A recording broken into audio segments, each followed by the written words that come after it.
libro de Apocalipsis en el capítulo 2, pero estamos en esta serie, el Señor de la Iglesia, que habla a su pueblo. El Señor de la Iglesia habla a su pueblo. Vamos a mirar juntos el capítulo 2 del libro de Apocalipsis, partiendo desde el versículo 1. Dice así la palabra del Señor. Apocalipsis capítulo 2, versículo 1. Dice la palabra del Señor lo siguiente. Escribe al ángel de la iglesia, ¿en dónde? En Éfeso. El que tiene las 7 estrellas en su diestra, el que anda en medio de los 7 candeleros de oro, que dice esto: yo conozco tus obras y tu arduo trabajo, todos juntos, y paciencia, y que no puedes soportar a los malos, y has probado a los que se dicen ser apóstoles y no lo son, y los has hallado mentirosos. Y has sufrido, y has tenido paciencia, y has trabajado arduamente por amor de mi nombre, y no has desmayado. Verso 4. Pero tengo contra ti, ¿qué cosa? Que has dejado tu primer amor. Recuerda, por tanto, de dónde has caído, y arrepiéntete, y haz las primeras obras. Pues si no, ¿qué? Vendré pronto a ti, y quitaré tu candelero de su lugar, si no te hubieres arrepentido. Pero tienes esto, que aborreces las obras de los nicolaitas, las cuales yo también aborrezco. Todos juntos. Verso 7. El que tiene oído, oiga lo que el Espíritu dice a las iglesias. Al que venciere, le daré a comer del árbol de la vida, el cual está en medio del paraíso de Dios. Bendito Padre Celestial, hemos abierto tu palabra y en el día de hoy quiero que me des de tu gracia al poder compartir lo que tú has puesto en mi corazón. Danos oídos atentos, corazones dispuestos a oír tu voz, pues encomendamos este tiempo orando a través del precioso nombre de Cristo Jesús. Amén y amén. Éfeso, la iglesia de la pasión perdida. Aquella iglesia que lamentablemente ha abandonado su primer amor. Y quiero que retrocedas en tu vida como creyente, al momento en que tuviste ese encuentro personal con Cristo Jesús, cuando se quitó la venda de tus ojos y respondiste positivamente al llamado del Evangelio, los cambios que ocurrieron, ¿qué fue lo que hacías? Yo recuerdo que fue a la edad de 15 años y esos años los volvería a vivir. Mi vida era estar en la iglesia, predicar. En aquel tiempo iba a los puntos de predicación por todo lugar donde estaba. Ese lugar estaba predicando, hablando con personas. Era más importante para mí, siendo soltero, en vez de comer, estar ahí. Tenía que luchar con mi tiempo de estudios, trabajo y también estar en la iglesia. Y estaba lunes y miércoles y viernes en un anexo. Martes y jueves en la iglesia y el día domingo. Los sábados siempre teníamos actividades de jóvenes envuelto en eso. En viajes misioneros, me fui a estudiar a Argentina, estuve 4 años allá con esa hambre ¿de qué? Del primer amor. Ahora ese amor es algo que, como todas las cosas en la vida, el amor, aún en las relaciones interpersonales, si tú no lo cuidas, si tú no lo alimentas, también el amor puede perecer. Hay una canción, no voy a decir la autora o quién la canta, que dice: se nos murió el amor, pero ese amor no puede morir. ¿Por quién? Por Cristo Jesús. En nuestro estudio anterior considerábamos el remitente de la carta, el Señor Cristo Jesús, todo glorioso. ¿Lo recuerdas? Amén. Ahora, en cada una de estas cartas vamos a ver repetidas esas mismas características que consideramos. Hoy comenzamos a examinar los receptores de las cartas del libro de Apocalipsis. 7 iglesias con características, con condiciones, no solo reflejan su realidad espiritual en el primer siglo, sino también lecciones que siguen siendo relevantes para nuestra iglesia en el día de hoy. Son 7 porque es el número que el Señor quiso escoger. Había muchas iglesias más, tienen un orden interesante, pero son 7 iglesias que son un cuadro de la condición espiritual de la iglesia. Algunos ven la historia del cristianismo en 7 cuadros. Puede ser. Yo me inclino más a ver que son iglesias que caracterizan a otras iglesias o a creyentes. Y es mi oración que no calcemos mucho en todas estas 7 iglesias, porque ese sería, ¿qué? Un problema. Pero Cristo no dirige su mensaje solamente a la iglesia de Éfeso, sino a través de ellos. El Señor quiere hablarnos a nosotros, a usted y a mí. Por lo tanto, debemos tener oídos que son atentos. Y usted debe pensar diciendo, esta es mi Biblia. Soy lo que ella dice que soy. Tengo lo que ella dice que tengo. Puedo hacer lo que ella dice que puedo hacer. Hoy se me dirá la palabra de Dios. Y con humildad confieso, mi mente está atento, mi corazón está dispuesto. Y con tu ayuda no volveré a ser el mismo, ya que hoy hablarás a mi vida. Por lo tanto, tengamos oídos atentos y quiero que veamos juntos, sigamos con atención este mensaje y considerando cada elemento que Cristo dirigió a la iglesia de Éfeso, porque es un mensaje a nosotros. Yo recuerdo mis años cuando conocí a Claudia y el año que estuve separado de ella y luego el siguiente año vine a casarme. Yo leía las cartas que ella me enviaba una y otra vez. Yo no sé de dónde sacaba tanto tiempo esta muchacha, que me escribía, me llegaba carta todos los días, el cartero ya me conocía. Allá en mi país hay que dejarle unas monedas al cartero, él me hacía un gasto mensual. Pero yo leía hasta lo que no me decía. Las leía, las volvía a leer y cuando tomaba una carta también trataba de tomar el perfume porque aún en eso se preocupó Claudia de enviarme. Eran las cartas que enviaba la amada al amado. Pero hoy nosotros leemos, la amada lee las cartas ¿de quién? Del amado. Y mira, lo primero que vamos a ver acá, al prestar atención, al considerar atentamente el mensaje, considerando cada elemento de Cristo dirigido a esta iglesia, lo primero que observamos son los destinatarios de la carta. El verso 1 dice que esta carta fue enviada ¿a quién? A la iglesia de Éfeso. Éfeso significa amada o deseada. Y la verdad que esa es la actitud de Cristo para con la iglesia. Él la amó y se entregó a sí mismo por ella. Y la compró con su propia sangre. Ahora, Éfeso era importante. Éfeso, su importancia social. Éfeso era una ciudad principal del Asia Menor. Un puerto de gran tráfico comercial. Ciudad de gran población. Hoy lo que sería el sector de Turquía. En ese lugar vemos ahí la importancia de este lugar y cómo estratégicamente el apóstol Pablo se mueve y funda una iglesia, pero aquí estratégicamente vemos cómo la iglesia va a ser alcanzada por el evangelio de Cristo Jesús. Vemos Éfeso y el mundo religioso. La ciudad era considerada como la guardiana del templo de Diana, en latín Artemisa, que era la diosa de la fertilidad. Ahora, según la creencia popular, cayó en este sector un meteorito del cual la roca o el meteorito que quedó tenía la figura de una mujer llena de muchos senos. De ahí que entonces ella vino a ser una diosa tan adorada y en el propio lugar de esta ciudad había un templo Artemisa o Diana de los Efesios, donde al igual que la iglesia, al igual que el sector en Corinto, se había levantado un templo, uno que era de las 7 maravillas del mundo, donde se practicaba la prostitución como rito de adoración. Así que ya puede imaginar el pensamiento de los marinos y de todos los que pasaban en aquel lugar en un culto de adoración pagano. Ahora es interesante que en Hechos 19:35 leo lo siguiente. Entonces el escribano, cuando había apaciguado a la multitud, esto es en Éfeso, dijo, varones efesios, porque acusaban al apóstol Pablo de quebrar el negocio de las imágenes.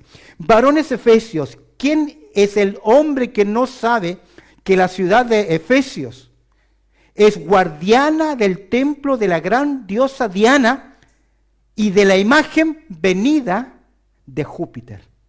Entonces ellos creían en esto, este meteorito se había posado en ese lugar. Dato interesante, cuando uno lee la historia, cómo Pablo predica el Evangelio. Pablo estuvo 3 años en esta ciudad. Y sabes que cuando la gente se convierte, muchos de los convertidos trajeron sus libros de magia, de ocultismo. En otras palabras, no solamente había una idolatría, sino que también había muchas prácticas ocultistas. Y que los creyentes, o esos hermanos, cuando se convierten a Cristo Jesús, abandonan radicalmente toda práctica. Ahora, esta iglesia de Éfeso fue fundada, la iglesia en Éfeso, la iglesia local en Éfeso, fue fundada principalmente por la presencia de Priscila y Aquila. Nosotros sabemos que Priscila y Aquila son compañeros de ministerio del apóstol Pablo y se conocen en Corinto, capítulos 18 y 19 del libro de los Hechos. Y Priscila y Aquila son los primeros que llegan. Pablo pasó por Éfeso y luego siguió de largo. Pero Priscila y Aquila se quedaron y comenzaron a discipular. Y en una de esas visitas llega un personaje interesante, un elocuente orador llamado Apolos. Y Priscila y Aquila le prestaron mucha atención y se dieron cuenta que le faltaban algunas cosas para completar toda su enseñanza teológica.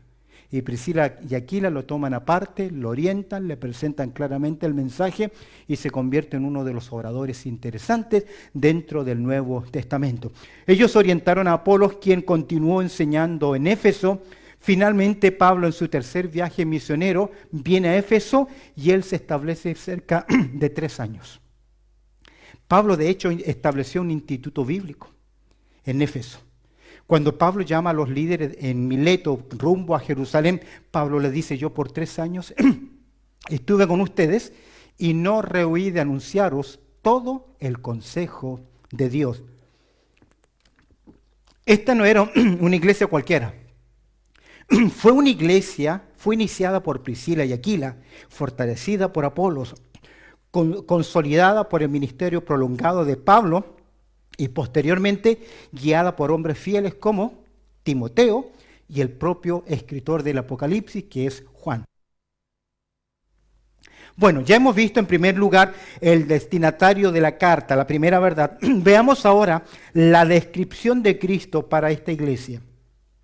Pero antes de describir, esta mañana estuve leyendo la historia, la narrativa en Hechos 18, 19, 20, y es interesante que Pablo, cuando va rumbo a Jerusalén, después él va a ser apresado finalmente en Jerusalén, él llamó a los líderes de la iglesia de Éfeso en Mileto y les dijo: yo he estado con ustedes y les he enseñado, pero claramente les dijo algo, que yo, dice Pablo, yo estoy seguro, yo sé que después de mi partida se levantarán en medio de vosotros lobos rapaces.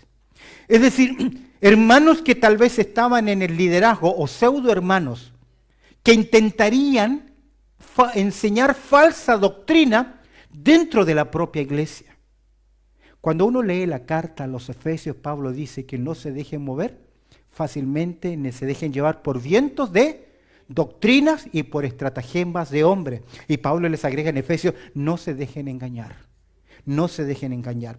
Cuando Pablo escribe la carta a Timoteo, le dice a Timoteo: como te dejé una vez en Éfeso, así te encargo ahora.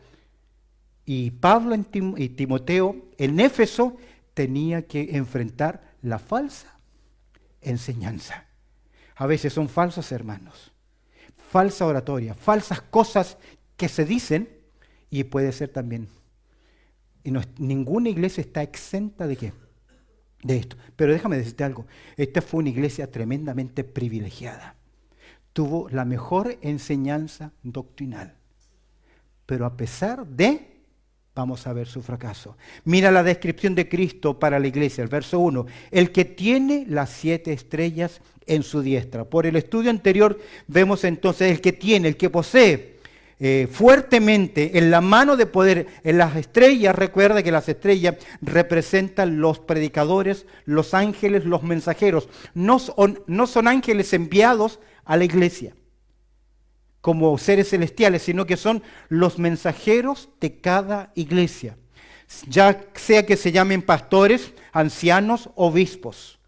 Ya sea que sea un líder o un anciano gobernante, el que enseña la palabra de Dios es un ángel, es un mensajero de parte de Dios para aquella iglesia. Y lo lindo es que el Señor tiene y sustenta a ese líder, ¿dónde? Que dice el texto, el que tiene las 7 estrellas en su diestra. ¿Y qué es su diestra? Su mano de protección, su mano de bendición. Observa en segundo lugar, el que anda en medio de los 7 candeleros. La idea, el que anda, el que patrulla, el que está activamente, el que mira cuidadosamente, casi es como patrullando la iglesia. Usted sabe que un patrulla tiene la responsabilidad de cuidar la paz ciudadana. Aquí encontramos al que anda activamente, el gran pastor de las ovejas. Es por eso que Jesús dice, yo soy el buen pastor y mis ovejas, ¿qué hacen? Oyen mi voz y me siguen. La labor del pastor es dar de comer. La palabra pastor, si tú le quitas la R, es pasto. Dar de comer. El que anda en medio de los 7 candeleros de oro. Él es el Señor. El Señor no abandona nunca a su pueblo. Está en medio de ellos. Amén, debiera decir. No se duerma. Cristo está en este lugar. Amén. El Señor está en medio nuestro. Ahora, el que tiene las 7 estrellas en su diestra. El que anda en medio de los 7 candeleros de oro. ¿Qué? Él es el Señor. El Señor dice, no abandona nunca a su pueblo. Presta atención. Mira el diagnóstico de Cristo tiene hacia la iglesia. 7 estrellas en su diestra. Lo primero que vemos en medio de los 7 candeleros de oro, ¿qué? Él es el Señor. El Señor dice, no abandona nunca a su pueblo. Presta atención. Mira el diagnóstico de Cristo. Expresión que habla. Lo primero que vemos conocimiento general de oro, ¿qué? El Señor conoce exactamente el estado espiritual de sus iglesias. Pero también conoce tu corazón. Conoce tu corazón. Conoce tu corazón. Hay un dicho que dice, caras vemos, corazones no sabemos.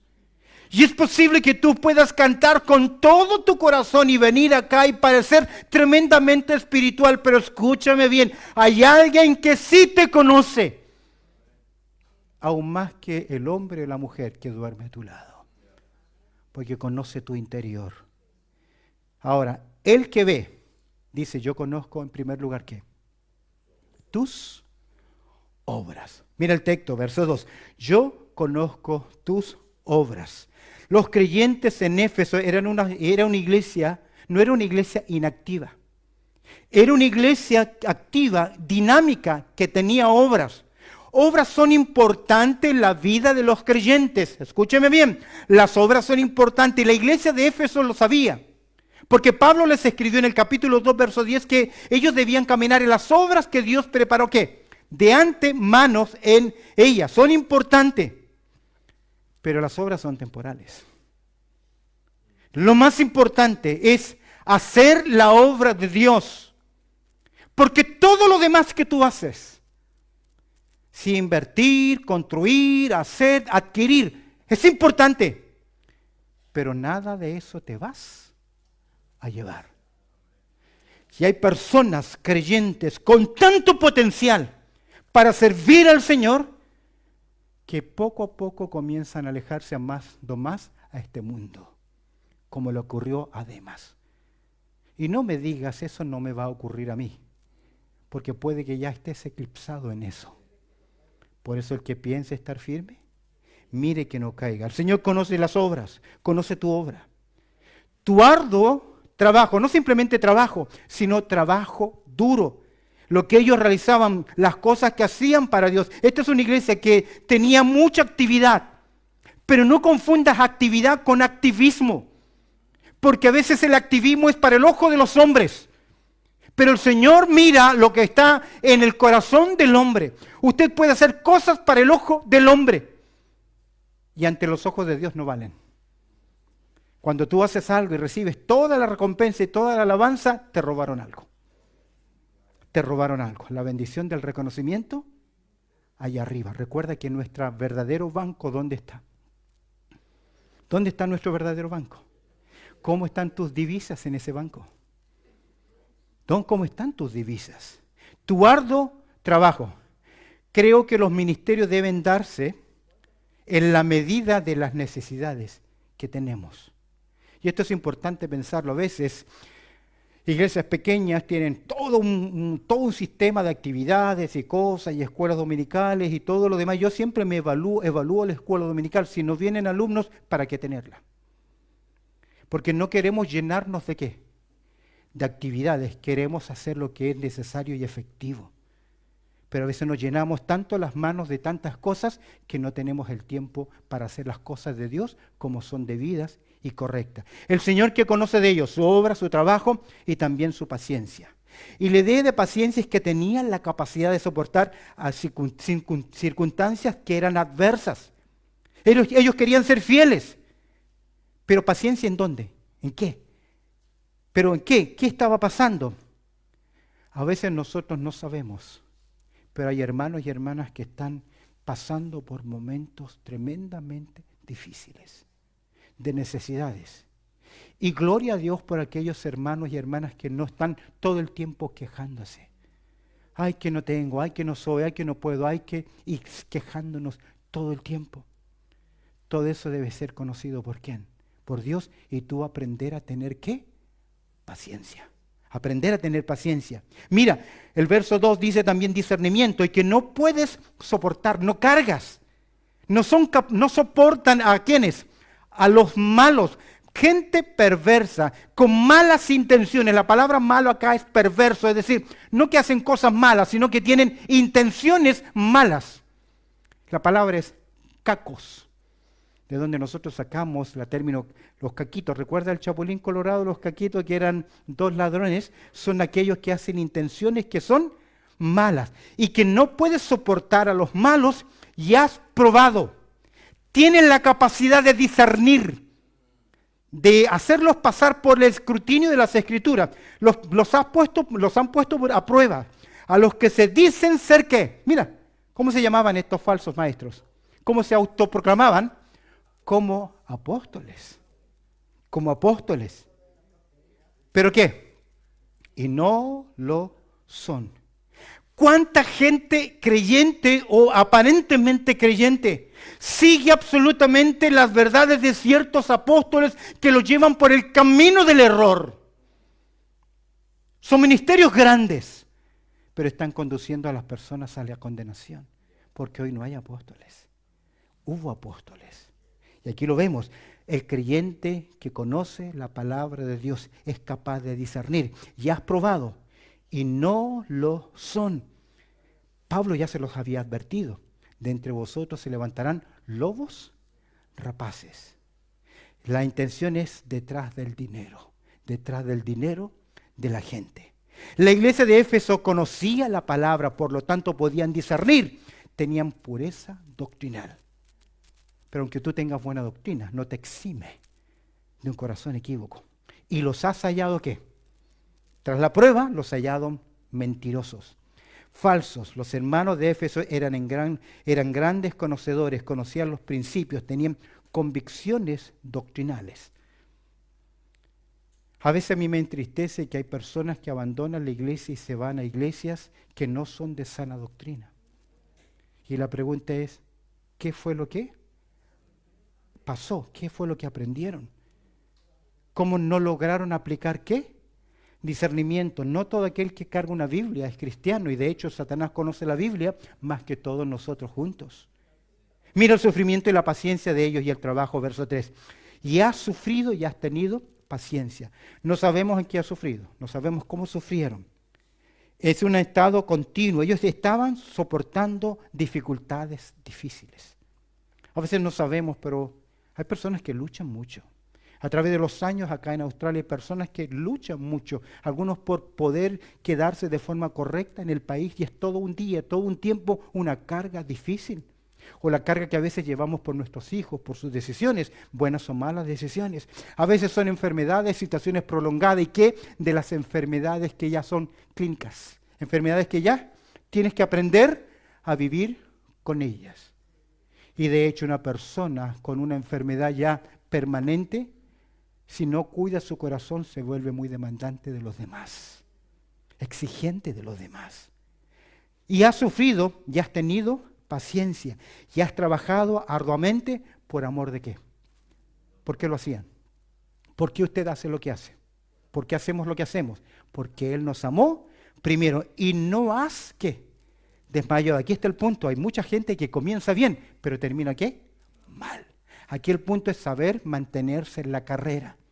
Pablo en Corintios capítulo 9 habla de que Él disciplina su cuerpo para que no habiendo sido heraldo para otros, Él mismo venga a ser eliminado. Y Pablo está pensando, eliminado de la oportunidad de servir en esta tierra.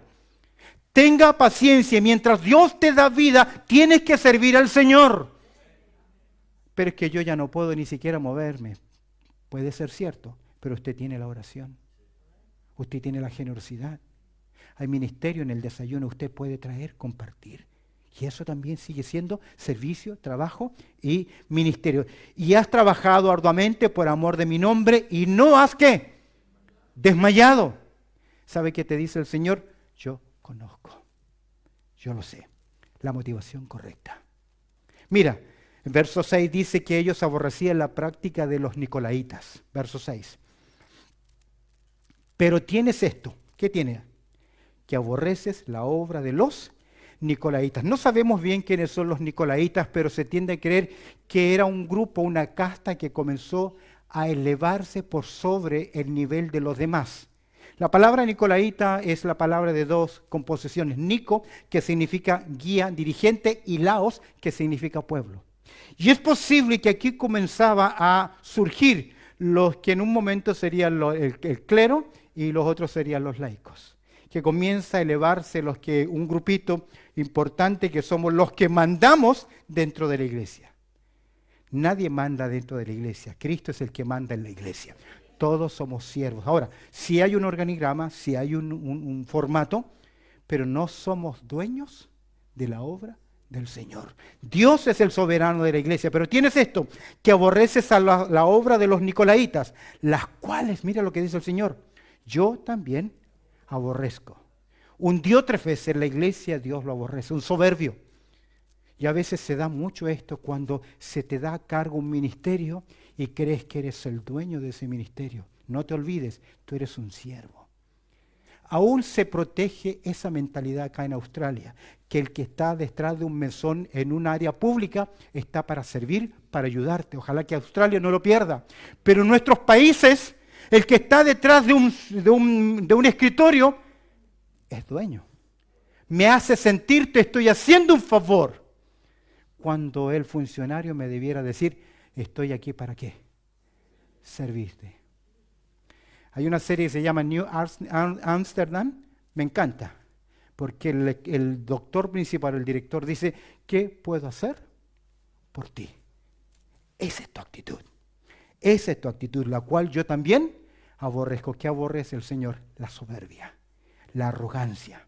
Ahora, el énfasis de esta iglesia estaba en programas en vez de adorar y la consagración a Dios. Hacía cosas muy buenas, pero las cosas muy buenas no pueden pasar, no pueden quitar lo que es más importante. Observa el verso 4. Cuarto lugar, la denuncia de la falta de la iglesia de Éfeso. ¿Cuál es la denuncia? ¿Cómo comienza el verso 4? ¿Pero qué? Tengo, ¿contra quién? Contra ti. La Nueva Traducción Viviente dice lo siguiente, pero tengo una queja en tu contra. Suena más claro. Tengo una queja en tu contra. Hay muchas cosas buenas, pero el Señor que mira el corazón le dice algo. Pero tengo una queja en tu contra. ¿Cuál es la queja? Que has abandonado tu primer amor. Literalmente abandonaste tu primer amor. Alguien dijo que el enfriamiento del amor es traición. Imagínate que mi cónyuge, mi esposa me dijera, mira, atiendo todo lo que tú quieres, hago todo lo que tú me pides, pero mi corazón es de otro. Duro. Así es la iglesia.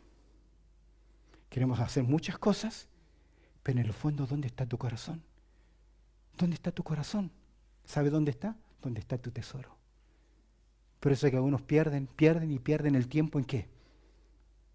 En otro lugar. Ten cuidado. Que has dejado tu primer amor. Éfeso era una iglesia doctrinalmente correcta. ¿Tenían obras? Sí. ¿Cómo eran sus obras? Buenísimas. ¿Tenían discernimiento doctrinal? Claro que sí. Recibieron la mejor enseñanza. Pero, ¿cuál es el problema mayor? Para con Dios estaban, ¿qué? Fríos, cálidos, sin amor. ¿Cómo se manifiesta la pérdida de amor en una vida? Principalmente cuando estamos más preocupados de las cosas que hacemos en la obra que el Dios de la obra. Ahora que estamos estudiando Éxodo, vamos a ver cómo Dios les entregó la maqueta, el diseño, la figura terrenal de la esencia del templo celestial. Y en el tiempo Israel se preocupa más del templo que del Dios del templo. Y hay gente igual en la iglesia, preocupado más de las cosas que hacemos que el Dios de la obra. Permíteme mostrarte solamente síntomas que de alguien que ha perdido su primer amor por Cristo. En primer lugar, la primera evidencia, y quiero que tú te veas que esto es como rayos X. Ahí, mira tu corazón. Lo primero que uno ve es la pérdida del gozo por las cosas de Dios. Ya no hay gozo por venir, por un testimonio. No nos gozamos que el hermano pudo ponerse de pie, que el Señor lo trajo de regreso, que se recuperó de una operación. No hay gozo por la obra de Dios. Segundo lugar, pérdida de interés en servir a Dios. Y mire su corazón, porque tú puedes convertirte en un creyente dominguero y venir todos los domingos y has perdido el gozo ¿de qué? De servir a tu Dios. Segundo o tercero, falta de compromiso a Dios y a su obra. Se le convoca alguna actividad, el hermano de mantenimiento tendrá que convocar en los próximos meses un día de trabajo aquí, Work and Be le llaman, un día de trabajo. Tiene una gran oportunidad ¿para qué? ¿Para qué? Para no venir y mostrar lo que hay en su corazón. No, mi querido, tiene la oportunidad para que venga. Falta de compromiso a Dios y a su obra, tendencia a la murmuración, critica a otros, y otras desviaciones más. ¿Por qué? Porque ya su amor para con su Señor se está enfriando.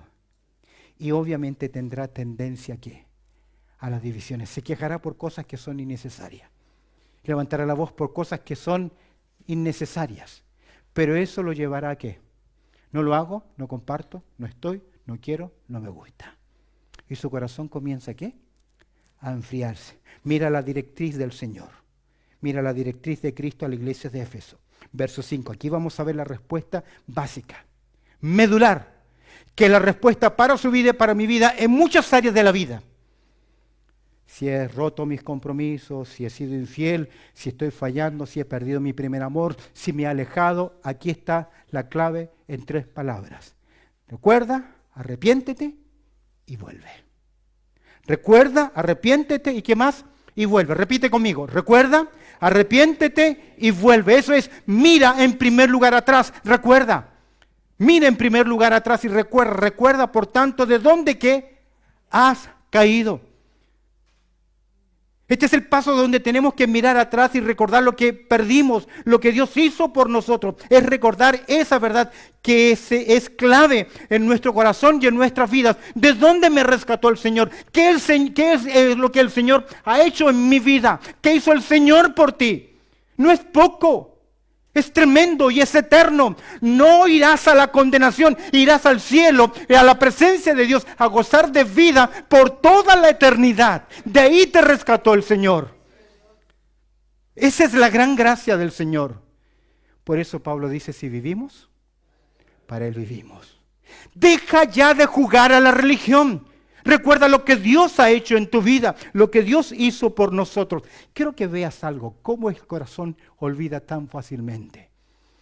Dios le dijo a la nación de Israel, no te olvides de lo que Dios ha hecho por ti. Observa lo que se escribe en el libro de los Salmos, capítulo 78, el verso 9. Mira, presta atención, dice, los hijos de Efraín, que eran arqueros, ¿qué? Armados, listos para guerrear, para defender el nombre de Dios, pero ¿qué? Volvieron las espaldas en el día de ¿qué? De la batalla. ¡Qué terrible! ¡Qué terrible! En el momento más necesario, volvieron ¿qué? Atrás. Mira el verso 10. ¿Por qué volvieron atrás? No guardaron el pacto de Dios, ni quisieron andar en su ley. Se eclipsó su corazón. Queridos, hay un dicho que dice, camarón que se duerme, se lo lleva a la corriente. Si usted no está haciendo hoy lo que Dios le pidió que hacer, usted está retrocediendo en su vida. Volvieron atrás. Pero observa, verso 11. ¿Por qué volvieron atrás? No guardaron el pacto, eran arqueros armados, listos para la guerra. No lo hicieron, sino que se olvidaron de sus obras y de sus maravillas que les había mostrado. Querido, no te olvides lo que el Señor ha hecho por ti. Ese es el mayor milagro que hay. A veces queremos pedir extensión de piernas, sanidad, de salud. Queridos, el mayor milagro es ver una persona pasar de muerte ¿a qué? A vida, al cambio en su vida. Es por eso que el Señor dice, mira, recuerda, mira atrás, recuerda. Segundo lugar, mira adentro y arrepiéntete. Autoexamen. Este mensaje no es para que usted se ponga los lentes o la lupa y mire a los demás. Es usted delante del Señor. ¿Cómo está tu corazón desde aquel momento que el Señor te llamó? ¿Qué pide el Señor de ti y de mí? Que una sola cosa. Arrepiéntete. ¿Y qué es arrepentirse? ¿Qué es arrepentirse? Es un cambio en el corazón que afecta mi forma de pensar, que afecta mi conducta, que afecta. No simplemente es, he pecado. Hay dolor, hay emoción, pero también hay voluntad. Hay un giro y hay un cambio. Es por eso que a veces tenemos que mirar muy bien nuestro corazón, porque si tú dices que te has arrepentido, escúcheme bien, tienes que mostrar ¿qué cosa? Frutos de arrepentimiento. Y no seguir que un sermón más, un domingo más, se acabó. Hay que reconocer que somos nosotros los culpables de la condición de nuestras vidas delante de Dios. Y estamos actuando mal. Lo que nos hacen nos afecta, pero no nos define. Usted toma la decisión. Mira adentro, arrepiéntete y ¿qué más? Mira hacia adelante. Haz ¿qué? Las primeras obras. Pero es que no siento hacerlas. El Señor no pide sentir para actuar. Te dice, obedece. Te dice, obedece. Nada más. Los sentimientos como los melones en una carreta. Después, ¿qué? Se acomodan. Pero primero es el paso de la obediencia. Y esto es difícil, porque primero queremos sentir para luego hacer lo que es correcto. Es que no siento hacerlo, no tengo ganas. El Señor nos pide eso. El Señor pide tu voluntad. Haz que las primeras obras. ¿Cuáles son esas primeras obras? Las cosas que hacíamos cuando nos encontramos con ese primer amor con Cristo Jesús. Ahora, no es cuestión si sientes hacerlo, sino que es cuestión de voluntad. Tenemos que hacerlo. Usted tiene que decidir hoy. Hoy usted debe tomar una decisión. Debe hacerlo. Los sentimientos no vendrán hasta que hagamos las cosas. Y esto será trabajo de la gracia del Señor. ¿Cómo se restaura un hogar? Recordando de dónde ha caído. Arrepintiéndose y volver a hacer las primeras cosas. Es que no siento hacerlo, no importa. Dios no busca que usted sienta. Dios busca que usted decida. Y Dios hará el trabajo, el Espíritu Santo en nuestra vida. Ahora, ¿pero qué si no hay cambios? Mira el verso 5. La disciplina de la iglesia de Éfeso. Y esto yo le siento temor. Yo siento temor por nuestra iglesia. Cada pastor debe estar en este punto por su obra, por su iglesia. Cada líder, cada anciano. Pues, verso 5. Si no hay arrepentimiento, si no hay recordar, si no hay arrepentirse, si no hay un volver, si en tu vida no hay estos 3 pasos fundamentales en el cambio en todas las áreas, arrepentirme, recordar de dónde me sacó el Señor, arrepentirme y hacer lo que es correcto, obedecer a Dios, si no lo haces, porque esto está dirigido a la iglesia, está dirigido a tu vida, a mi vida, pues si no, ¿qué? Vendré pronto a ti. Esto no es el rapto de la iglesia, no es un rapto secreto, esta es la acción judicial del que está hablando a la iglesia. ¿Quién es? En el capítulo 3, verso 19 dice, yo reprendo y castigo a los hijos que amo. En Hebreos capítulo 12, verso 5, que Dios disciplina a sus hijos. Estás expuesto a disciplina. Ahora, si tú estás andando en pecado y no hay disciplina, lo más seguro es que no eres hijo de Dios. Así de frentón te digo, y tienes que arrepentirte. Si tú estás andando en desobediencia, ignoras, rechazas la verdad de la palabra de Dios y nada ocurre en tu vida, es porque no eres un hijo de Dios. Porque Dios dice que reprende y castiga ¿a quién? ¿A quién? A sus hijos. Pues si no, vendré pronto a ti, terrible, y quitaré tu candelero de su lugar. La disciplina de Dios de quitar el candelero, quitar el testimonio. ¿Sabes que hay creyentes que aunque hablen y digan y quieran hacer, Dios ya le quitó el candelero? No van a hacer luz, nunca. Por eso Pablo dice, golpeo mi cuerpo y lo pongo en servidumbre. No habiendo sido heraldos para otros, yo mismo venga a ser. Elimina, usted no sabe dónde está la línea que demarca, Dios ya no te puede utilizar. En Corintios capítulo 10, siguiente después del 9, cuando Pablo dice, yo golpeo mi cuerpo, en el 10 dice lo siguiente, y de los demás de estos, hablando de la nación de Israel, no se agradó Dios de ellos. Y quedaron postrados en el desierto. Solo usted y Dios sabe si has cruzado la línea o no. Pero yo ya conozco a personas que por más que hagan lo que hagan, ya cruzaron la línea. Ahora, Dios tiene gracia. Dios salva. No estamos hablando de salvación, estamos hablando de luz, de testimonio. Y eso también le puede ocurrir a una iglesia que se orienta a hablar, a murmurar, a criticar, a decir cosas que son incorrectas, a llevar cosas que son incorrectas, no obrar como creyentes. Dios también puede decir, se acabó. Ahora, podemos seguir teniendo escuela dominical, podemos seguir teniendo iglesia, reuniéndonos, haciendo un culto, pero solo esa. Dios no está añadiendo a nadie más. Viene a mi mente, mis hijos eran pequeños.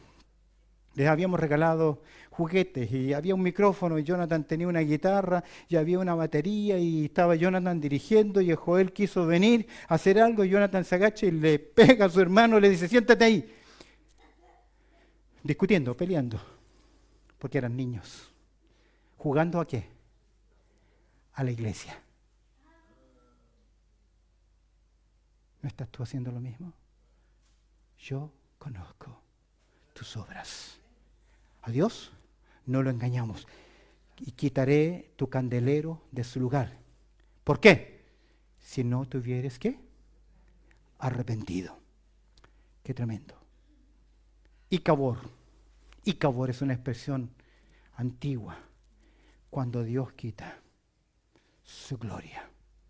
Seguimos haciendo las cosas de siempre. Sigo viniendo, sigo activando. Pero Dios ha quitado ¿qué? Su gloria, su luz, su testimonio. Es por eso que el que esté firme, mire que no caiga. ¿Y sabes por qué? Has dejado tu primer amor. Mira el desafío a la iglesia. A ti y a mí. ¿Qué dice el Señor? Verso 7. ¿Qué dice? ¿Qué dice? El que tiene oído, oiga lo que ¿quién? El Espíritu dice a la iglesia.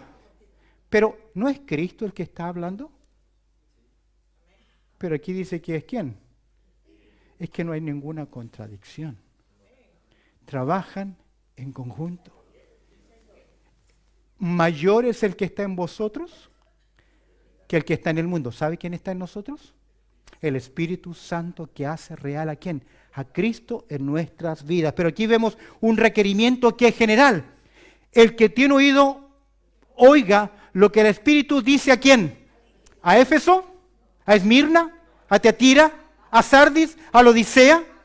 A la iglesia, a mi vida, a su vida, a mi vida. Y detente, ¿dónde está tu amor por Él?